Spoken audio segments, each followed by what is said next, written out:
समय बीतता गया और बंगाल में पूजा का समय आ गया। बंगाल में दुर्गा पूजा से लेकर दिवाली तक गजब का माहौल रहता है। यहाँ सभी लोग पूजा की पूरी जोश में रहते हैं। नए कपड़े, नए जूते और न जाने क्या क्या।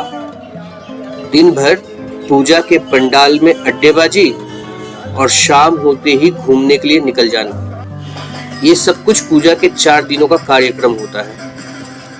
और उसके बाद आती है काली पूजा, जो कि दिवाली के साथ या एक दिन पहले मनाई जाती है। वैसे तो ये मात्र एक दिन का कार्यक्रम होता है, मगर मस्ती इसके 4 दिन बाद तक चलती रहती है। दिन भर मस्ती और रात को किराए पर वीडियो देखना, ये सब काली पूजा में आम बात है। उस साल 3 बड़ी फिल्में आई थी, जिसके गाने पूरे बरस गूंजते रहे थे। सिनेमा हॉल जाना हमारे लिए वर्जित था, हम छोटे थे ना। और वीडियो साल 2 साल में एक ही बार नसीब होता था। मगर इन तीनों फिल्मों ने ऐसा गदर मचाया हुआ था कि इनको देखने को जी मचल रहा था। ये फिल्में थी कुछ कुछ होता है, प्यार तो होना ही था।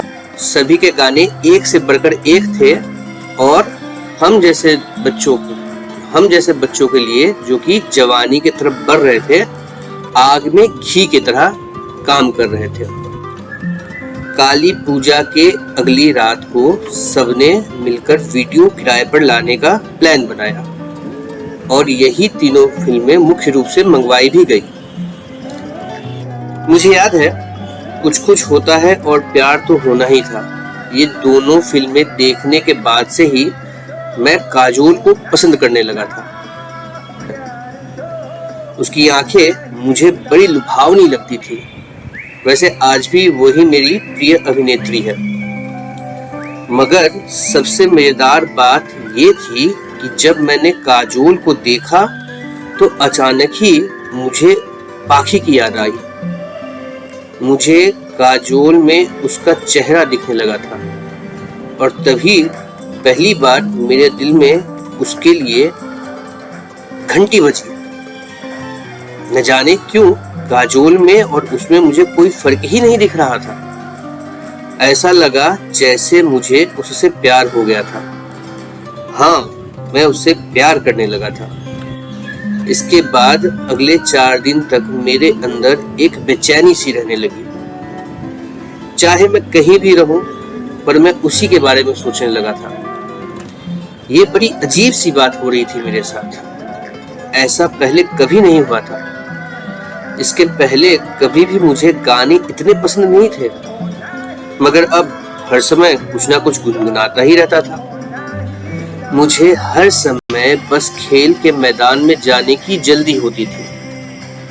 मन किसी चीज में जैसे लग ही नहीं रहा था, ना तो पढ़ने में और ना ही स्कूल में, ना तो पढ़ने में और ना ही खेलने में।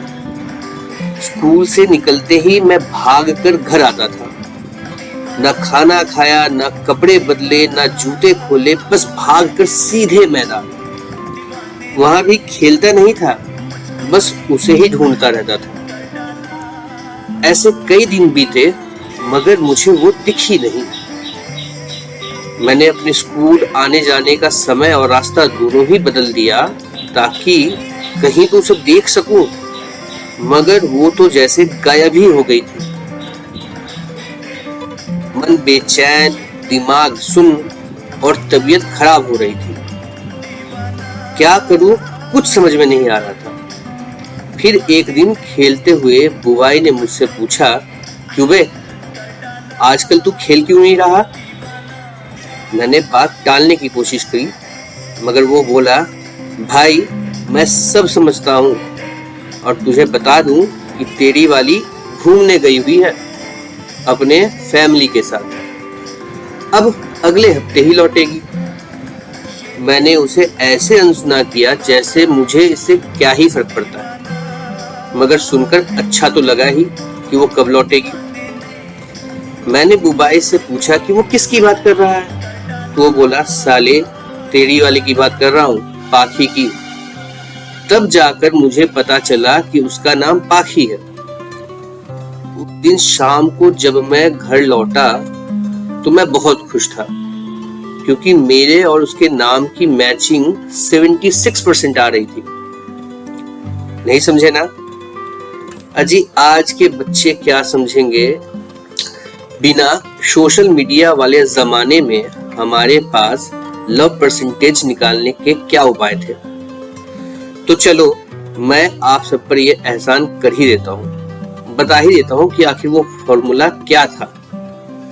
तो वो फॉर्मूला कुछ ऐसा था कि आपके नाम के अंग्रेजी अक्षर और सामने वाले के नाम के अंग्रेजी अक्षर के जोड़ से जो भी अंक आए वही आपका लव परसेंटेज हुआ। अब जैसे उसका नाम पाखी था और मेरा रोनी, तो अब इसका जोड़ कैसे निकलेगा। तो हम एक तरफ हम लिखेंगे पाखी PAKHI, फिर बीच में लिखेंगे लव्स LOVES, और फिर दाएं तरफ लिखेंगे रोनी RONI। अब चूंकि P इस पूरे शब्द में एक ही बार है तो एक आएगा, A भी एक बार है तो एक आएगा, K भी एक बार है तो एक आएगा, और H भी एक बार है तो एक ही आएगा। उसके बाद I दो बार है तो दो लिखेंगे, फिर L एक और O दो, फिर L एक बार है और O दो बार, फिर V एक है, E एक है और S एक है। तो हमको क्या मिला? हमको मिला 1 1 1 1 2 1 2 1 1 1 1। अब फिर इसका जोड़ बैठाएंगे तो निकलेगा 1 1 2 1 1 2। इसका जोड़ कैसे निकलेगा? तो हम पहले वाले एक और लास्ट अंतिम वाले एक का जोड़ निकालेंगे तो वो होगा 2, फिर दूसरे वाले और पहले से, फिर बाएं से दूसरे वाले और दाएं से दूसरे वाले, तो उसका अंक फिर उसका जोड़ फिर आएगा 2, फिर बाएं से तीसरा और दाएं से तीसरा फिर 2, फिर बाएं से चौथा और दाएं से चौथा फिर 2, फिर आगे बीच के 2 नंबर माने 2 और 2 4, और फिर हो गया 1। अब फिर इसका जोड़ निकालेंगे तो 2 और 1 3, 2 और 4 6, और 2 और 2 4, और फिर 3 और 4 7 और 6, मतलब हो गया 76 यानी 76%। तो इस हिसाब से मेरा और उसका जोड़ बिल्कुल सही बैठ रहा था। मेरे अंदर उतावलापन इतना था कि जिस दिन भी वो मुझे दिख जाए मैं इससे ये सब बता दूंगा और कह दूंगा कि अब जब इतना ज्यादा प्यार है हम दोनों में तो आज से मैं तुमसे प्यार करता हूँ। अब इसे बचपना नहीं कहेंगे तो और क्या कहेंगे कि अभी तक जिस लड़की से खुलकर बात नहीं हुई है मैं उससे प्यार की बात करने को बेचैन था। अब बचपना कहाँ ये सब समझता है, उसे तो लगता है कि अगर मुझे हो गया है तो सामने वाले को भी हो ही गया होगा। जैसे जैसे दिन गुजरते जा रहे थे मेरी बेचैनी बढ़ती जा रही थी। उससे ना मिल पाना मेरे लिए बहुत तकलीफदेह हो रहा था। मेरे पेट में जैसे तितलियां छटपटा रही थी, मन में भाव उछल उछल कर बाहर आने को बेकरार हो रहे थे। एक दिन जब मैं स्कूल के लिए निकला तो उसे घर लौटते देखा। मेरा दिल लपक कर उसकी तरफ भागने को तैयार था, मगर उसके पीछे पीछे उसके माँ बाप और भाई भी थे। उनको देखकर एक बार तो मैं ठिठका, मगर दिल कहाँ मानने वाला था। वो तो अपनी बात कहने पर अड़ा हुआ था। बेताबी ऐसी कि रोके ना रुके।